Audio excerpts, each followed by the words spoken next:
Una niña pobre ayuda a un millonario a arreglar su auto, hasta que ve el anillo en su dedo y hizo lo inimaginable.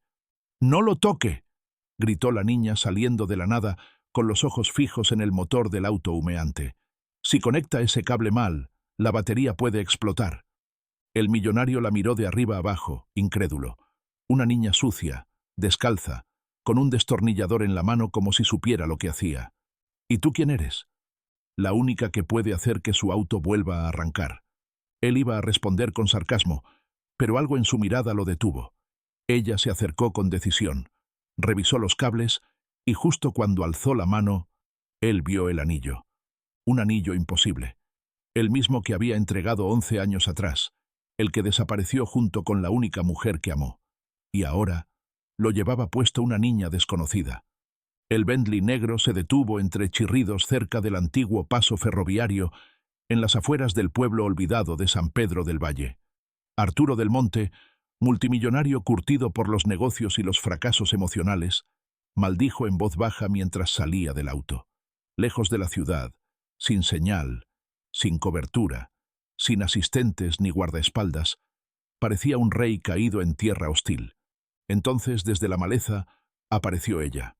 Pies descalzos, pantalón sucio, manos manchadas de grasa. No pasaba de los 12. Se acercó como si no le temiera a nada. «¿Quiere que le diga qué le pasa a su auto?». «No necesito ayuda de una niña». «¿No? Pues si lo conecta mal puede incendiarlo. Su modelo tiene un sistema de voltaje cruzado». Arturo la miró, desconcertado. Ella no se reía, no bromeaba. Caminó directo al motor y comenzó a revisar conexiones con seguridad, sin pedir permiso, y mientras lo hacía, alzó el brazo para limpiarse el sudor de la frente. Fue entonces que él lo vio. El anillo, oro blanco, piedra azul, diseño personalizado. Era suyo, el mismo que le dio a Lucía, la misma Lucía que desapareció sin dejar rastro 11 años atrás. «¿Dónde conseguiste ese anillo?», preguntó Arturo, con un hilo de voz. «Era de mi mamá», respondió sin mirarlo. «Me dijo que era una promesa que terminó siendo mentira, y que si algún día encontraba al hombre que se lo dio, debía escupirle en la cara». El auto rugió al encenderse, pero el sonido fue lejano para Arturo. Solo oía su corazón, su pasado, y el eco de una verdad que lo arrastraba de vuelta a lo que nunca enfrentó.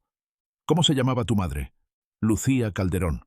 Arturo dio un paso atrás, temblando. La niña bajó la mirada. «Tengo 11 años. Nací el mismo año que mi mamá desapareció de todo». Y sin decir nada más, se giró y caminó hacia las vías oxidadas del tren, como si supiera que el verdadero cortocircuito no estaba en el coche, sino en la vida de ese hombre.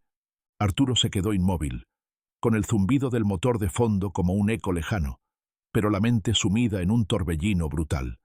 La silueta de la niña alejándose por las vías, envuelta en la luz anaranjada del atardecer, se grabó en sus pupilas como una aparición fantasmal. No podía moverse, no quería moverse. Sentía que si lo hacía, esa figura se desvanecería y se llevaría con ella la única conexión tangible que había tenido en años con la mujer que jamás pudo olvidar. Lucía Calderón. No era solo un recuerdo. Fue la única persona que lo había hecho bajar la guardia, ver más allá del dinero, del poder, de los trajes caros y los acuerdos multimillonarios. Cuando desapareció, se desmoronó algo que ni siquiera había entendido que era frágil. Y ahora, 11 años después, esa niña, tan parecida a ella que dolía mirarla, aparecía con el mismo anillo que él creyó perdido para siempre. Con las manos temblorosas, apagó el motor, bajó del auto y, sin pensarlo 2 veces, empezó a seguirla. Pero ella ya no estaba. El paso del tren era viejo, casi abandonado, y más allá se extendía un terreno baldío lleno de chatarra, ruinas y árboles secos. Nadie vivía ahí, al menos eso creía él.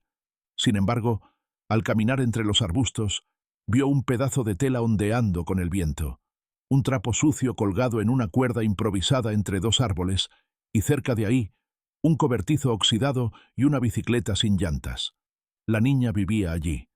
El lugar era miserable, pero lo que le heló la sangre fue la cantidad de piezas de automóviles esparcidas por todas partes, cuidadosamente organizadas. Motores abiertos, bujías clasificadas por tamaño, tubos apilados, baterías revisadas. Era un taller mecánico improvisado, armado con inteligencia y desesperación. Arturo se agachó para ver una libreta de notas sujeta por una pinza oxidada. No eran garabatos de una niña. Eran esquemas complejos, cálculos, instrucciones para arreglos eléctricos. Ella no solo sabía lo que hacía, lo dominaba. No debería estar aquí. La voz lo hizo girar con violencia.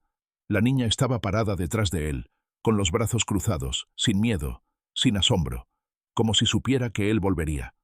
¿Cómo aprendiste todo esto?, preguntó Arturo sin molestarse en fingir frialdad. Cuando tienes hambre, aprendes rápido, respondió ella con crudeza. Y cuando nadie te cuida, más rápido aún. Arturo se sintió golpeado por cada palabra. La voz de la niña tenía la dureza del abandono, de los años sobrevividos a la intemperie, pero también la astucia de alguien que observó el mundo desde abajo, desde donde la gente rica jamás mira. «¿Tu madre? ¿Dónde está?». La niña no respondió de inmediato. Bajó la mirada. Luego se sentó en una piedra y suspiró profundamente. Un día salió a buscar trabajo. No volvió. Me dejó una carta, una caja con herramientas y el anillo. Me dijo que era lo único bueno que había recibido de un hombre, pero que también era lo que la condenó. ¿Qué decía la carta? Decía que si algo me pasaba, debía ir a buscar a un tal Arturo del Monte, pero que antes de hacerlo, debía aprender a no confiar en nadie, especialmente en él. Arturo tragó saliva. No sabía si estaba al borde de una revelación o de un derrumbe total. «Soy yo», dijo con voz apenas audible. «Arturo del Monte. Yo le di ese anillo. Yo la amaba. La busqué por años. Contraté investigadores. Removí cielo y tierra. Nadie supo nada. Solo desapareció». La niña levantó la mirada. No había sorpresa en sus ojos, solo la confirmación amarga de lo que ya intuía. Se parecía tanto a Lucía que el alma de Arturo dolía con solo verla. Si la amaba tanto, ¿por qué ella le temía? Ese golpe fue directo al pecho. Arturo no respondió, porque la verdad era que había pasado tanto tiempo en su mundo de poder y control que no se dio cuenta de lo asfixiante que podía llegar a ser. Lucía no desapareció sin razón. Tal vez se fue porque él nunca la dejó respirar. «No sé», dijo por fin, honesto por primera vez en mucho tiempo. «Pero si está viva, necesito encontrarla. Y si no lo está, necesito saber por qué». La niña se levantó. Se le notaba el conflicto en la mirada, la necesidad de creer y la costumbre de no hacerlo.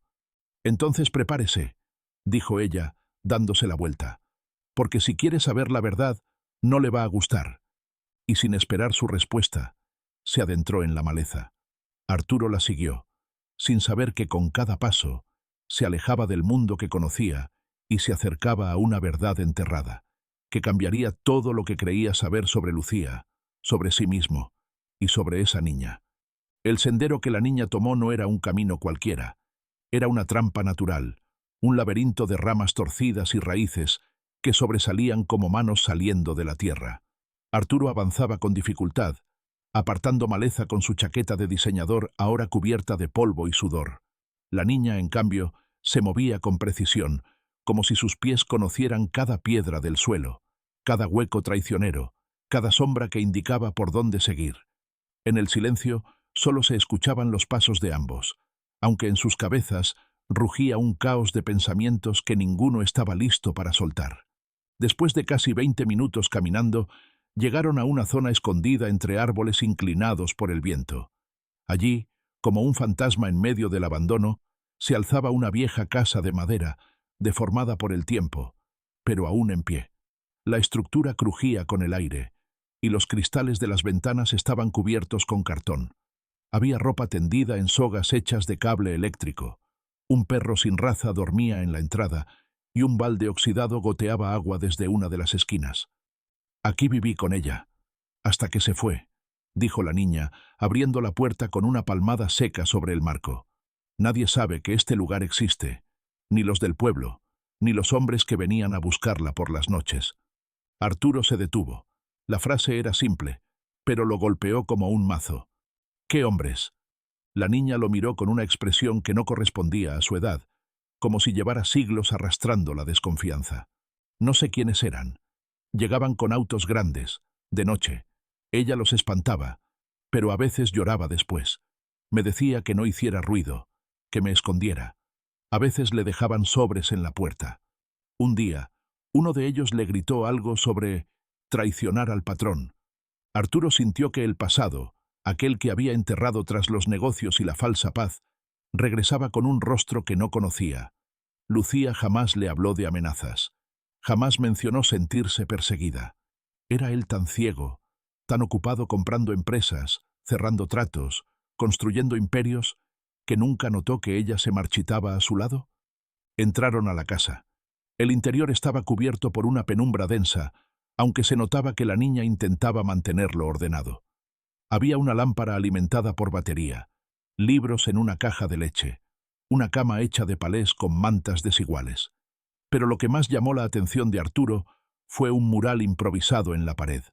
Fotos viejas pegadas con cinta adhesiva, recortes de periódicos, dibujos infantiles, y en el centro, una imagen en blanco y negro de Lucía, sonriendo.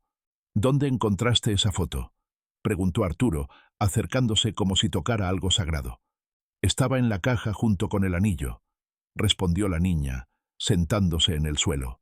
«Ella me dijo que no olvidara su cara, que algún día alguien vendría y querría borrarla». Arturo cerró los ojos. Todo se derrumbaba con una lentitud cruel. El mundo que creía sólido era en realidad una estructura débil sostenida por mentiras que él mismo eligió ignorar. «¿Sabes algo más de por qué se fue? ¿De qué huía?».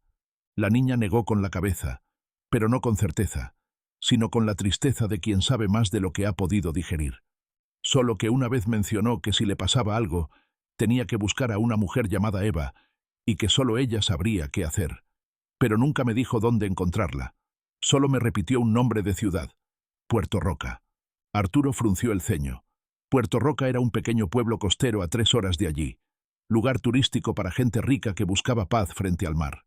Él había invertido allí hace años, comprando tierras que luego revendió a precio de oro. Fue en ese tiempo que conoció a Lucía. Todo empezaba a encajar, pero de una forma que no quería aceptar. «Vamos», dijo de pronto, con una firmeza que no sabía que tenía. «Mañana vamos a Puerto Roca. Vamos a encontrar a esa Eva, y vamos a saber qué pasó con tu madre». La niña se puso de pie lentamente, sin emoción, sin alegría, como si toda su vida le hubieran prometido cosas que jamás se cumplieron. «No quiero promesas», dijo en voz baja. «Solo quiero saber si ella murió, por culpa de alguien». Arturo asintió. No dijo que no fue su culpa. No intentó justificarse, porque en el fondo intuía que aunque no hubiese apretado el gatillo, había dejado la puerta abierta a que alguien lo hiciera. Esa noche durmió en el suelo, sobre una manta prestada, con el cuerpo vencido por el cansancio, pero la mente más despierta que nunca. Mientras la niña roncaba levemente, abrazada a una vieja chaqueta de su madre, él miraba el techo roto y se preguntaba qué clase de amor había ofrecido a Lucía para que ella prefiriera desaparecer antes que vivir a su lado. Y por primera vez en años, no se sintió poderoso, ni importante, ni admirado. Se sintió exactamente como era, un hombre solo, arrastrado por sus decisiones, intentando encontrar redención demasiado tarde. El amanecer se filtraba entre los huecos del techo, bañando la habitación con una luz tenue que revelaba la crudeza de cada grieta, de cada objeto desgastado por el tiempo y la resistencia silenciosa. Arturo se levantó con el cuerpo entumecido, pero la mente fija en un solo pensamiento: Puerto Roca. La niña, sentada en una esquina, lo observaba sin hablar, con esa madurez silenciosa que golpeaba más fuerte que cualquier reproche. Había recogido sus pocas pertenencias: una mochila vieja, 2 herramientas, un dibujo arrugado y la foto de su madre, y lo miraba como si esperara, en cualquier momento, que él se diera la vuelta y desapareciera, como todos los adultos que alguna vez prometieron algo. Arturo, por primera vez en años, no tenía nada que decir que no fuera verdad. Salieron sin despedidas, sin mirar atrás. El auto arrancó sin esfuerzo, como si ahora sí supiera a dónde ir. Durante el viaje, el paisaje fue cambiando de forma sutil. Las colinas se alisaban, los campos daban paso a caseríos olvidados y luego al asfalto más pulido de las zonas cercanas a la costa. Pero mientras el entorno se volvía más amable, más turístico, más civilizado. La tensión dentro del vehículo se espesaba con cada kilómetro. La niña apenas hablaba.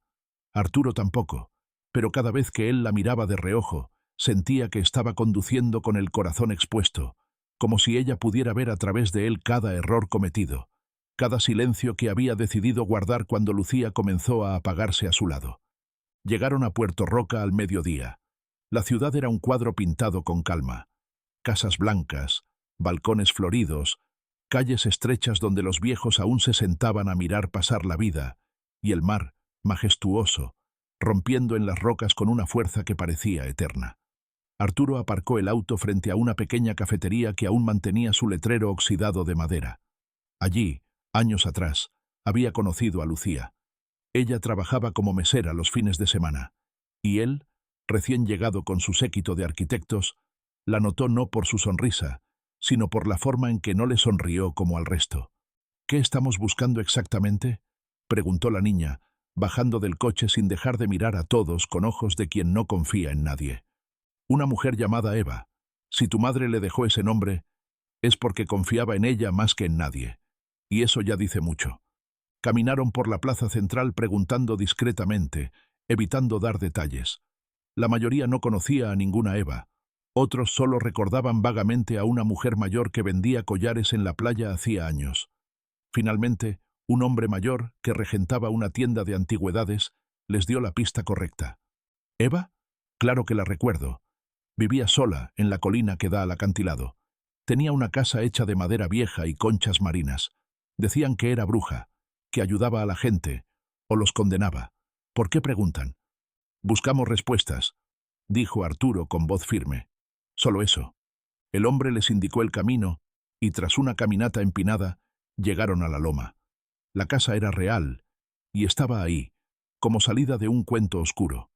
Las paredes cubiertas de musgo, cortinas desgastadas ondeando por las ventanas, y una figura sentada en un sillón de mimbre en la entrada, tejiendo con hilos que parecían de otro tiempo. Eva, una mujer de rostro curtido por el sol, ojos hundidos pero vivos, y manos marcadas por la historia. «Sabía que algún día vendrías», dijo sin mirarlos, sin preguntar sus nombres. La niña se detuvo, inquieta. Arturo sintió un escalofrío. «¿Quién es usted? ¿Conoció a Lucía?» Eva levantó la vista con una serenidad peligrosa. «No la conocí. La protegí. Hay una diferencia». El silencio fue más fuerte que el viento. Eva se levantó lentamente y los hizo pasar. El interior de la casa era un santuario extraño, lleno de objetos marinos, fotos antiguas, candelabros sin velas y mapas marcados con tinta roja. Les ofreció té. No lo aceptaron. «Tu madre llegó a mí rota», le dijo a la niña con una voz áspera, casi dolorosa. No porque él la rompiera, sino porque el mundo en el que él se movía era demasiado cruel para ella. Cuando lo conoció, creyó que podría cambiarlo, pero los hombres que lo rodeaban no la dejaron. «¿Qué hombres?», interrumpió Arturo, cada vez más atrapado en una red que no recordaba haber tejido. Eva lo miró con una mezcla de compasión y desprecio. «¿Nunca te preguntaste por qué, después de cerrar aquel negocio en Puerto Roca, tus rivales desaparecieron o terminaron arruinados? ¿Quién limpió ese terreno para que tú lo compraras tan barato?» Lucía lo supo. Encontró documentos, escuchó conversaciones, y cuando intentó advertirte, la mandaron callar. Arturo sintió que le arrancaban el aire. «Ella me dejó», murmuró. Eva negó con la cabeza. «Ella te protegió. Pensó que si desaparecía, si tú creías que se había rendido, nadie se atrevería a tocarte, porque pensaban que ella sabía más de lo que sabían ellos. Y tenían razón, pero el precio fue alto, demasiado». La niña apretó los puños. Sus ojos ya no estaban llenos de sospecha, sino de fuego. «¿Dónde está mi madre?», preguntó con voz quebrada. Eva caminó hacia un viejo escritorio, abrió un compartimiento secreto y sacó un sobre sellado. «Esto dejó para ti. Me dijo que te lo diera solo si el hombre de ojos culpables venía contigo». Arturo lo tomó con manos temblorosas. Rompió el sello. Adentro, una carta escrita con una caligrafía firme, clara, y unas coordenadas. La carta comenzaba así: «Si estás leyendo esto, es porque el pasado ha encontrado el camino de regreso». El silencio que envolvía la pequeña casa de Eva era tan denso como las olas que golpeaban los acantilados cercanos. Un silencio que no venía de la falta de palabras, sino de la marea de pensamientos que amenazaban con desbordar todo lo contenido durante años. Arturo sostenía el sobre como si quemara, con la mirada perdida en la tinta que trazaba las primeras líneas de la carta, mientras la niña, parada a su lado, no apartaba los ojos de su rostro, buscando alguna señal que le indicara si debía tener esperanza o prepararse para lo peor. Eva no dijo nada más, como si su función ya se hubiera cumplido al entregar el sobre, como si supiera que, a partir de ese momento, todo debía suceder sin su intervención, sin su guía. Ella ya había protegido el secreto durante 11 años. Había alimentado con silencio el recuerdo de Lucía. Había guardado esa carta como quien cuida una bomba de tiempo, sabiendo que un día llegaría la persona destinada a detonarla. Arturo respiró hondo y, por fin, con las manos temblorosas pero decididas, desplegó la carta. Las primeras palabras lo atravesaron con la fuerza de una confesión largamente postergada. Arturo, no sé si alguna vez vas a leer esto, ni si estarás solo o acompañado de nuestra hija. Sí, nuestra hija, pero si estas palabras han llegado a ti, es porque la verdad ya no puede esperar más. Me marché, no por cobardía, sino por amor. Me amenazaron, no solo a mí, también a ti. Sabía que si sabías lo que había descubierto, irías tras ellos. Y tú no entiendes el mundo de la gente que no necesita dinero, porque ya tiene poder. Hay cosas que nunca supiste de tus socios. Hay acuerdos que firmaste sin mirar los márgenes. Hay gente que desapareció porque estaba en el lugar equivocado. Y yo escuché algo que no debía. Vi algo que no podía ignorar. Me escondí, me alejé, pero nunca dejé de amar lo que fuimos, ni de odiar lo que te rodeaba. Arturo dejó caer la carta sobre la mesa, con el pecho subiendo y bajando en un ritmo irregular, como si le faltara el aire aunque estuviera en un cuarto abierto. La niña tomó la carta con cuidado, como si acariciara algo sagrado, y continuó leyendo en voz alta, sin emoción aparente, pero con un tono que dejaba claro que cada palabra caía como plomo. Si estás con ella, dile que la amo, que no fue su culpa nacer en este mundo dividido entre los que mandan y los que sobreviven, que intenté protegerla de todo, incluso de mí misma. Las coordenadas que dejo al final de esta carta te llevarán a un lugar donde entenderás por qué no pude quedarme. No hay nombres, no hay promesas, solo hay una verdad esperando ser descubierta, y después de eso, decidirás si puedes perdonarme o si es mejor dejarme enterrada en el recuerdo. Al final de la hoja, escritas en una caligrafía más pequeña y temblorosa, aparecían los números: 19 grados 43 minutos 52 segundos norte, 98 grados 57 minutos 31 segundos oeste. Arturo los anotó en su teléfono. Un punto en medio de la nada, cerca de un antiguo orfanato clausurado en las afueras de un pueblo minero, rodeado de colinas secas y caminos que nadie transitaba desde hacía más de una década. No tenía sentido. O tal vez sí. Tal vez era el único lugar lo suficientemente olvidado para esconder algo que nadie debía encontrar. «Vamos», dijo Arturo, levantándose con una determinación que no necesitaba explicación. «¿Qué hay ahí?», preguntó la niña sin moverse. «Solo hay una forma de saberlo». Eva los acompañó hasta la puerta. El viento en la colina soplaba más fuerte, como si también quisiera empujarlos fuera de ahí, sacudirlos, obligarlos a avanzar. «Tengan cuidado», dijo la mujer. «A veces, cuando uno busca verdades, se encuentra a sí mismo, y eso puede ser más doloroso que cualquier mentira». El camino hasta las coordenadas fue largo, agotador, casi simbólico, como si cada kilómetro representara un recuerdo que Arturo debía enfrentar, una culpa que había dormido demasiado tiempo y que ahora despertaba con furia. La niña, sentada a su lado, no preguntaba, no hablaba, no lloraba. Observaba todo con la paciencia de quienes han sido testigos del dolor ajeno desde tan pequeños que ya no se sorprenden de nada. Cuando llegaron, el sol comenzaba a caer, tiñendo el cielo de un rojo ardiente. El lugar era aún más triste de lo que imaginaban. Un edificio en ruinas, cercado por alambres oxidados, con grafitis antiguos y puertas caídas. El orfanato, según el cartel medio borrado, se llamaba San Miguel de los Desamparados. ¿Aquí vivía?, preguntó la niña mirando con desconfianza. No lo sé, pero vamos a entrar. Avanzaron con cautela, sorteando los escombros, hasta llegar a lo que alguna vez fue un comedor. Allí, en una pared desconchada, alguien había escrito algo con carbón, aún visible. La verdad se esconde donde el amor dejó de tener voz. Arturo sintió un escalofrío. La frase parecía una advertencia y una guía al mismo tiempo. Detrás del comedor, un pasillo estrecho conducía a una antigua oficina. Al fondo, una estantería caída revelaba una trampilla de madera, apenas visible entre el polvo. Arturo y la niña se miraron. Ninguno habló. Él la ayudó a bajar, primero a ella, luego descendió él mismo. Lo que encontraron no era un sótano, era un refugio. Había mantas, botellas de agua vacías, una linterna sin baterías y una caja metálica cerrada con candado. Sobre ella, una fotografía. Lucía, sentada, abrazando a la niña cuando aún era muy pequeña, sonriendo como si el mundo no tuviera amenazas. Y un mensaje escrito con marcador. Si alguien encuentra esto, significa que ya no estoy. Pero el amor no desaparece, solo cambia de forma. El aire en el refugio era denso, saturado por la humedad, la tierra y un olor leve a encierro, como si el tiempo se hubiese estancado dentro de ese espacio subterráneo, donde cada objeto parecía suspendido entre el pasado y la espera.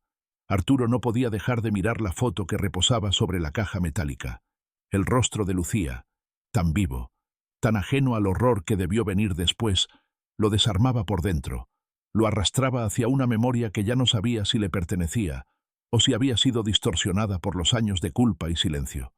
La niña, de pie junto a él, tampoco decía nada, pero no porque no tuviera preguntas, sino porque cada respuesta parecía demasiado grande para sus 11 años, y aún así, estaba preparada para lo que fuera.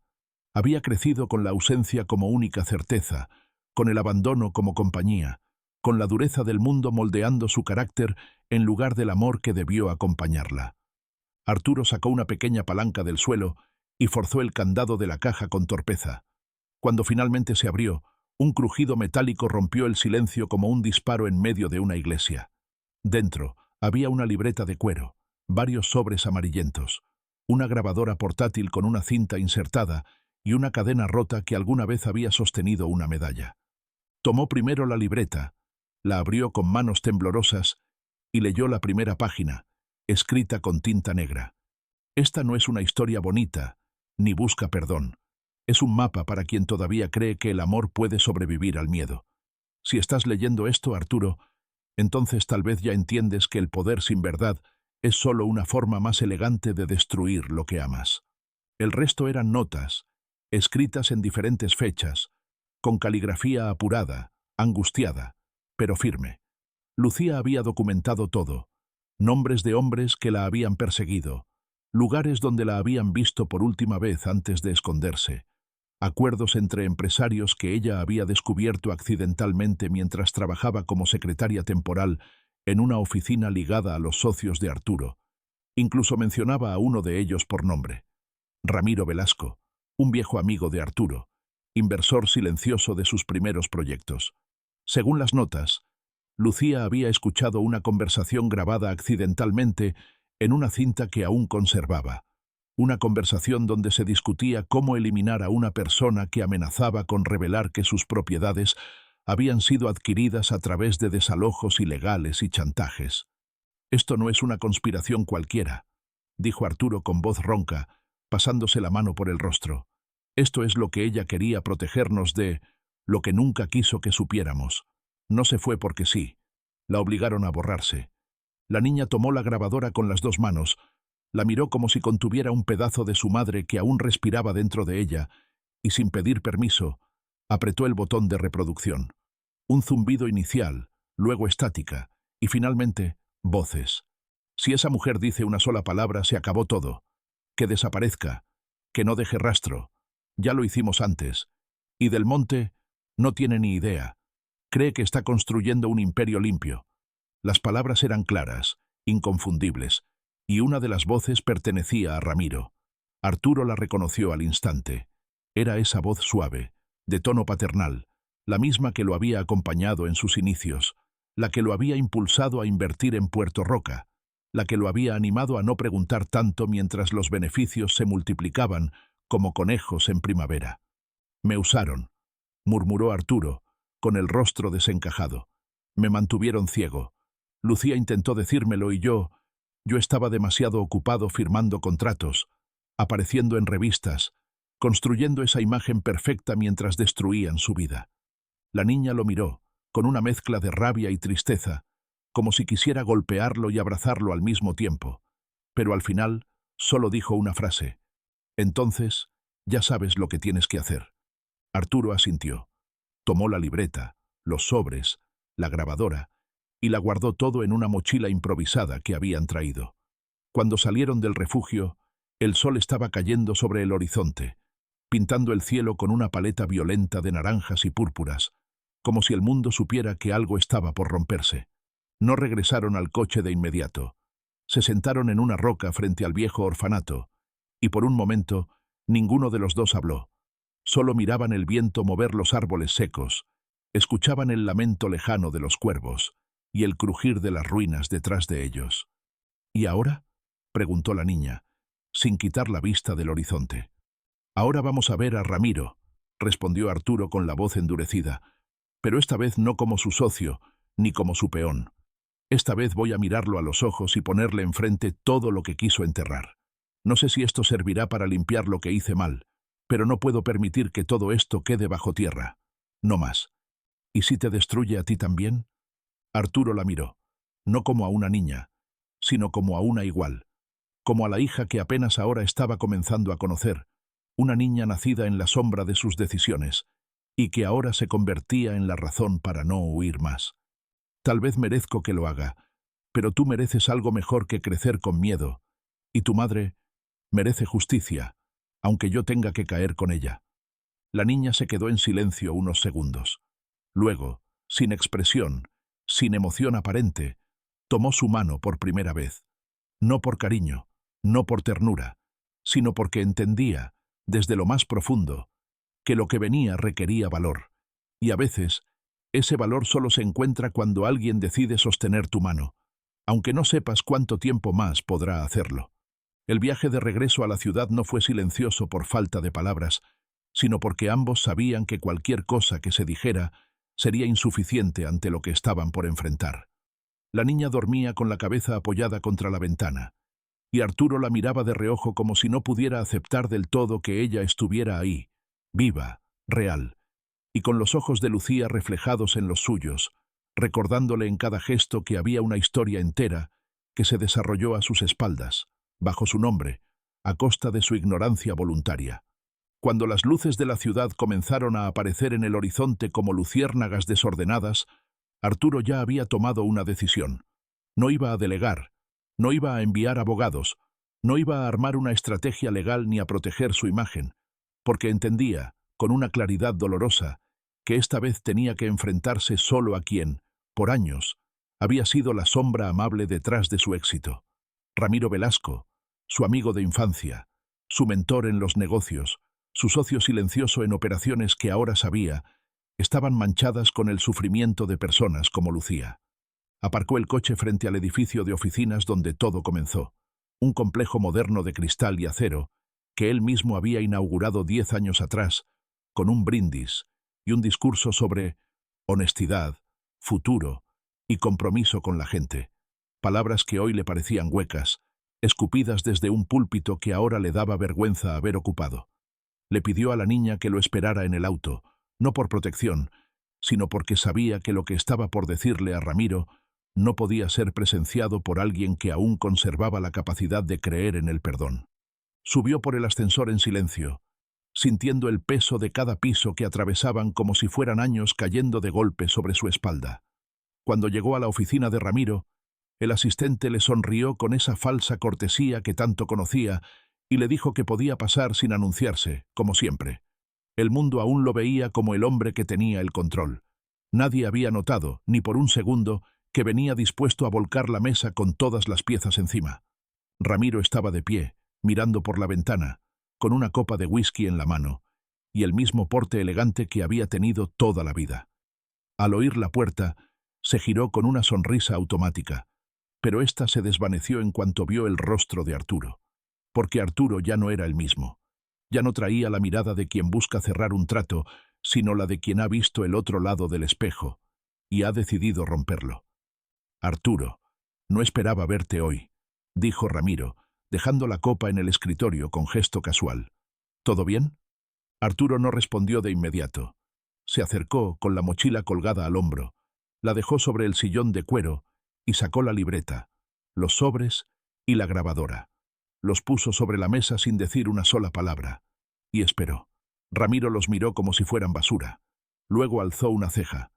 «¿Qué es esto?» «La historia que construiste mientras yo me distraía con los espejos. La historia de cómo convertiste mis negocios en tu arma. La historia de cómo destruiste la vida de Lucía para proteger los cimientos podridos de este imperio». Ramiro soltó una risa seca, como quien escucha una teoría absurda. «¿Lucía? ¿Otra vez esa mujer? Arturo, pensé que habías superado ese capítulo. ¿Ahora vienes con papeles viejos y cintas grabadas como si esto fuera una novela de espías?» «Escúchala», ordenó Arturo encendiendo la grabadora. La voz de Ramiro, idéntica a la que acababa de usar minutos antes, llenó la sala como un veneno desbordado. Las palabras no dejaban espacio a dudas. Eran precisas, despiadadas, sin rodeos. Arturo no lo interrumpió. Lo miró fijamente mientras la cinta se reproducía, observando cada pequeño gesto, cada tic nervioso que comenzaba a brotar en la cara de su ex socio. Esto no prueba nada», dijo Ramiro cuando la grabación terminó, aunque la firmeza se le había escurrido de la voz como vino barato derramado en alfombra blanca. «Podría estar editado. Podría haber sido un montaje. También tengo los nombres que Lucía dejó escritos. Fechas, ubicaciones, testigos. Si no lo pruebas tú, lo probarán ellos. Ya no se trata de negocios, Ramiro. Se trata de lo que hiciste, de lo que permitiste, de la sangre que manchó todo esto mientras tú me dabas palmaditas en la espalda y me decías que estaba construyendo un legado». Ramiro se dejó caer en el sillón, por primera vez sin palabras, sin estrategia. Arturo sabía que lo había golpeado en el único lugar que le dolía, la certeza de que alguien ya había descubierto el juego, y de que no había forma de volver a barajar las cartas sin que se cayera la mesa entera. «¿Qué quieres? ¿Dinero? ¿Una disculpa pública? ¿Renunciar?» Arturo lo miró con desprecio. «No quiero nada. Solo vine a darte la oportunidad de hacerlo tú mismo, de entregarte, de hablar antes de que lo hagan por ti, de enfrentar lo que hiciste, como un hombre, aunque no sé si queda algo de eso en ti». Ramiro lo miró como si no lo reconociera, como si no pudiera entender cómo ese Arturo tan controlado, tan predecible, había llegado hasta ese punto sin pedir permiso, sin negociar. «¿Y si no lo hago?» Arturo tomó su mochila, caminó hacia la puerta, pero antes de salir, giró la cabeza. «Entonces prepárate, porque la verdad ya está viva, y cuando empieza a caminar, no hay forma de detenerla». Salió del edificio con una sensación extraña, como si acabara de soltar una piedra que había cargado por años sin saberlo. Subió al coche, donde la niña lo esperaba en silencio. Ella lo miró, buscando alguna señal. «¿Y?» preguntó. «Lo sabe. Y por primera vez. Tiene miedo». Ella asintió, como si esa respuesta fuera suficiente. Miró por la ventana. Luego habló con una calma que no era de su edad. «No quiero venganza.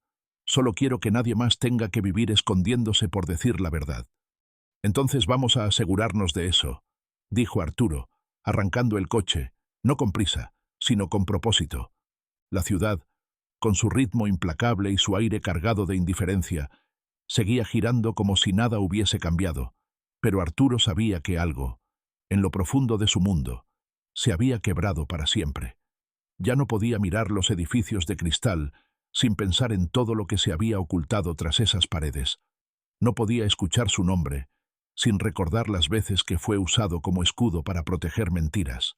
Y sobre todo, ya no podía dormir sin ver el rostro de Lucía en los rincones oscuros de su conciencia. No había vuelto a casa. No podía. Después de enfrentar a Ramiro y recibir esa sonrisa rota, más de desprecio que de arrepentimiento, sabía que las palabras no bastaban. Había visto cómo el miedo se instalaba en los ojos de su antiguo socio, pero también supo que no se rendiría tan fácilmente. No era un hombre que aceptara perder, y menos ante alguien a quien él mismo ayudó a moldear. Arturo pasó 2 días revisando cada documento hallado en el orfanato. Las carpetas, los sobres, las notas de Lucía y la cinta grabada formaban una narrativa sólida, casi irrefutable. En ellas no solo quedaba expuesta la red de corrupción detrás de la adquisición de terrenos en Puerto Roca, sino también las amenazas directas contra Lucía y la presión sistemática para silenciarla. Había pruebas claras de pagos ilegales, de desalojos encubiertos, de firmas falsificadas y de cómo varias autoridades habían sido compradas con la misma naturalidad con la que se servía un café. Durante esos días, la niña permaneció cerca. No hablaba mucho, pero observaba todo. La forma en que Arturo se movía, cómo pasaba las noches sin dormir, cómo de vez en cuando detenía la lectura y apretaba los puños, como si necesitara recordar por qué había decidido enfrentar todo esto. Ella no lo interrumpía, pero tampoco se apartaba. En su silencio, había una forma de compañía que él empezaba a entender como una especie de perdón. Un perdón no declarado pero posible. Fue ella quien, una tarde, mientras él organizaba las pruebas, dijo con la voz firme pero serena: «No basta con enfrentarlo. Si no haces público todo esto, él va a enterrarlo otra vez». Arturo la miró. No necesitaba explicarle quién era él. Lo supo al instante. «Lo haré», respondió, sin titubeos. «Pero antes necesito atar un cabo suelto. A alguien más que también estuvo cerca de todo esto». Esa noche condujeron sin rumbo fijo hasta las afueras de la ciudad, a una propiedad antigua que Arturo conocía bien, la casa de retiro donde se había ocultado uno de los contadores clave de su compañía, un hombre llamado Darío Castañeda, quien años atrás desapareció misteriosamente de la escena pública. Oficialmente se había jubilado, pero Arturo sabía que su retiro repentino tuvo más que ver con saber demasiado. Darío lo recibió con recelo. Un hombre flaco, encorvado, con el rostro envejecido por el miedo y los años de guardar secretos. Su primera reacción al ver a Arturo fue cerrar parcialmente la puerta, pero luego, al ver a la niña y el sobre que él sostenía, algo en sus ojos se quebró. «Lucía me dijo que esto podía pasar», susurró, como si no creyera que ese momento finalmente había llegado. «Me dejó una copia de todo, por si no sobrevivía». Arturo no respondió. Solo entró. Lo siguió hasta un cuarto lleno de cajas y carpetas polvorientas. En una de ellas, Darío sacó un paquete sellado con cinta negra. Dentro había más pruebas: contratos alterados, transcripciones de llamadas, fotos de reuniones clandestinas. Pero lo más importante era una carta firmada por Lucía, dirigida a Darío, donde lo instruía con claridad sobre qué hacer si Arturo algún día descubría la verdad. «Si él aparece, no le huyas, no lo juzgues, pero no lo salves si no está dispuesto a hundirse por completo antes de volver a subir».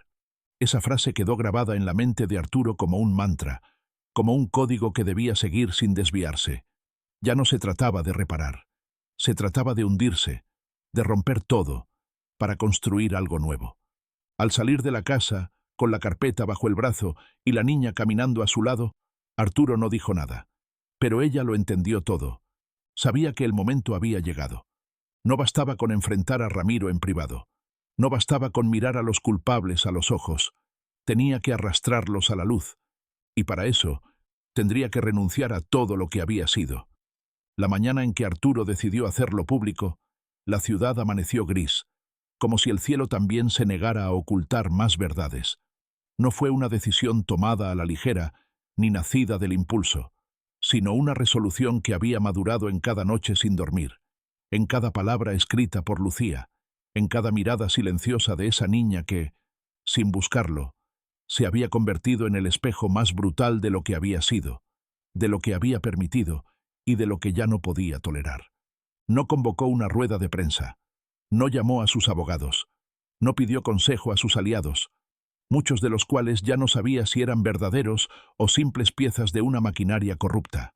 En lugar de eso, caminó solo hacia la estación de radio local más antigua de la ciudad, esa que había transmitido su primer discurso como empresario y que ahora le parecía el único lugar donde la verdad podía salir sin adornos ni filtros. Entró sin avisar, con una carpeta bajo el brazo y los ojos ardiendo de determinación. El locutor, un periodista veterano de voz grave y manos temblorosas, Lo reconoció de inmediato, pero su gesto no fue de admiración, sino de sorpresa y cierta incomodidad, como si presintiera que lo que estaba a punto de suceder alteraría el pulso de todo lo conocido. «Quiero hablar», dijo Arturo sin levantar la voz, pero con un tono que no dejaba espacio a las objeciones. «En vivo, sin cortes, sin interrupciones. Tengo una historia que nadie ha querido contar y esta ciudad tiene derecho a escucharla». El periodista dudó por unos segundos, pero al mirar la carpeta, al ver los documentos que sobresalían, al reconocer en los ojos de ese hombre algo que no había visto en años, una especie de rendición valiente, simplemente asintió. Minutos después, el micrófono se encendió, la señal se activó, y la voz de Arturo del Monte comenzó a recorrer la ciudad como una ola que no podía detenerse. No fue un discurso, no fue una excusa, fue una confesión, una desnudez pública. Habló de los terrenos, de las inversiones, de los acuerdos disfrazados de alianzas estratégicas. Habló de Ramiro Velasco, de las llamadas, de las grabaciones, de cómo fue manipulado y de cómo decidió no mirar mientras otros caían para que él ascendiera. Y luego, con la voz quebrada, habló de Lucía. Contó cómo la conoció, cómo se enamoró de ella sin entenderla del todo, cómo fue incapaz de ver que el mundo que él le ofrecía estaba lleno de trampas que terminaron por atraparla. Habló de su desaparición, de la hija que tuvo en silencio, de la vida que Lucía sacrificó para que él no fuera destruido. No pidió perdón, porque sabía que no bastaba, pero ofreció verdad, entera, cruda, innegociable. La transmisión duró 30 minutos. 30 minutos que bastaron para encender una ciudad entera. Las redes estallaron, los medios interrumpieron sus programas, y el nombre de Arturo del Monte comenzó a repetirse con una mezcla de indignación, asombro y respeto. Porque era cierto, se estaba hundiendo, pero lo hacía de pie. Mientras tanto, en su oficina de siempre, Ramiro escuchaba la transmisión con el rostro rígido, los ojos inyectados y las manos temblando sobre el escritorio. Había subestimado a Arturo, lo había creído incapaz de lanzarse al vacío, pero ahora lo veía saltar y arrastrar consigo todo lo que habían construido. No tardó en reaccionar. Ordenó eliminar archivos, llamó a contactos de emergencia, envió mensajes a personas clave que durante años le debían favores. Pero lo que no supo anticipar fue lo que sucedió después. Darío Castañeda, el contador, también salió del silencio, y detrás de él, otros. Personas que habían callado por miedo, que habían obedecido por costumbre, ahora veían en Arturo una especie de grieta en el muro, una posibilidad real de decir lo que sabían sin ser aplastados. La policía no tardó en llegar a la empresa. Comenzaron las citaciones. Las oficinas se llenaron de oficiales, de cajas selladas, de documentos incautados. La prensa acampó frente al edificio. La caída no era solo simbólica, era real, visible, irreversible. Arturo, por su parte, no huyó, no se escondió. Se sentó en una banca del parque donde Lucía solía leer, con la niña a su lado, observando las palomas como si el mundo aún pudiera ser simple. ¿Ya se acabó?, preguntó ella con voz baja, sin soltar su mirada del suelo. Arturo tardó en responder, no porque no supiera qué decir, sino porque entendía que nada realmente terminaba. No se acabó, pero empezó, y eso era lo que hacía falta. Ella asintió. Luego se apoyó en su hombro, por primera vez no como quien busca refugio, sino como quien encuentra hogar. La ciudad no volvió a ser la misma después de aquel día. Las estructuras de poder que parecían inquebrantables empezaron a mostrar fracturas visibles, no solo en los titulares de los periódicos o en los informes judiciales que ahora ocupaban horas enteras de noticieros, sino en los rostros de la gente común, en los murmullos de los cafés, en los silencios incómodos de las salas de juntas, donde antes todo era certeza. La figura de Arturo del Monte, que hasta hacía poco era sinónimo de prestigio, de estrategia impecable, de riqueza silenciosa, ahora era un símbolo contradictorio, una mezcla de caída y redención, una cicatriz en el rostro del sistema que muchos comenzaron a cuestionar solo después de verlo sangrar. Durante semanas, Arturo fue citado a declarar, expuso cada documento, cada conversación, cada nombre. Sabía que su credibilidad estaba en juego, pero también entendía que lo que había comenzado No podía depender ya de su reputación. Era más grande que él, más urgente que su legado, y mucho más importante que los negocios que alguna vez creyó que definían su vida. La niña lo acompañó en silencio durante cada jornada. No dentro de los tribunales, no entre los flashes de las cámaras, sino fuera, esperándolo siempre, como una sombra vigilante, como una promesa viva de todo aquello que él no podía permitirse olvidar. Pero mientras la opinión pública se dividía entre admiración y escepticismo, mientras los culpables comenzaban a caer uno a uno, y Ramiro Velasco se escondía tras abogados, excusas y declaraciones vacías, algo se movía en la oscuridad con una violencia que nadie había anticipado. Porque hay verdades que, una vez reveladas, provocan reacciones no solo de justicia, sino también de venganza. La noche que lo entendió fue fría, silenciosa, casi demasiado tranquila para lo que estaba por suceder. Arturo regresaba a la vieja casa donde ahora vivía con la niña, un lugar humilde que había restaurado él mismo, con las manos que nunca antes había ensuciado. Había aprendido a cocinarle, a esperarla cuando salía a leer al parque, a mirarla como si fuera su norte, no porque representara un nuevo comienzo, sino porque era la única parte de su historia que no podía perder sin terminar de romperse por completo. Esa noche, mientras ella dormía en la habitación contigua, Arturo se sentó en la cocina, revisando una carpeta que contenía los últimos documentos del caso. Sintió el cansancio en los huesos, pero también esa extraña paz que solo se encuentra cuando uno sabe que ha hecho lo correcto, aunque eso no lo salve del todo. Fue entonces cuando escuchó el sonido, un chasquido seco, metálico, proveniente del patio trasero. No se levantó de inmediato. Escuchó de nuevo. Esta vez, un golpe sordo, luego un crujido. El tipo de sonidos que no tienen explicación lógica cuando uno vive en un lugar tan aislado, tan discretamente elegido para evitar precisamente eso, el regreso de los fantasmas. Se levantó con cautela. Caminó hasta la puerta del patio, pero antes de abrirla, se detuvo. Demasiado silencio. Un silencio que no era natural. No era el de la noche. Era el de la espera. Tomó un cuchillo de la cocina, con la certeza temblorosa de quien sabe que tal vez no servirá de nada, pero que necesita tener algo entre las manos. Cuando abrió la puerta, todo pasó demasiado rápido. Dos hombres encapuchados lo embistieron sin decir una sola palabra. No eran ladrones, no buscaban dinero, no lo ataron, no lo amenazaron, solo lo golpearon con precisión quirúrgica, como quien cumple una orden sin emoción, sin rabia, solo con la eficiencia que nace del miedo a quien da las instrucciones. Lo arrastraron hasta el patio, le abrieron la camisa, le mostraron el rostro de su propio miedo, una fotografía de Lucía, recortada y marcada con una cruz roja en la frente. «Debiste dejarla muerta», susurró uno, con voz distorsionada. «Algunos pactos no se rompen sin consecuencias». Arturo apenas podía ver. La sangre le nublaba la vista. El dolor era insoportable, pero no pensaba en él. Solo pensaba en ella, en la niña, en su hija, y en si esa noche moriría sin poder decirle cuánto lo sentía, cuán profundamente había cambiado desde que ella lo miró por primera vez sin creerle nada. «Si me matan, otros van a seguir», logró escupir con la boca rota. «Ya no pueden ocultarlo todo». Uno de los encapuchados lo miró por unos segundos más, como si evaluara el peso de su frase, y luego, sin decir una palabra más, lo dejaron caer al suelo. No lo remataron, no esa noche. Tal vez porque alguien les había dicho que el miedo era más útil que la muerte. Tal vez porque aún pensaban que podían callarlo de otra manera. Arturo perdió el conocimiento. Cuando despertó, estaba en una cama de hospital, con los brazos vendados, el rostro cubierto de hematomas y una enfermera que lo miraba con una mezcla de respeto y preocupación. Pero no fue la enfermera lo primero que vio con claridad.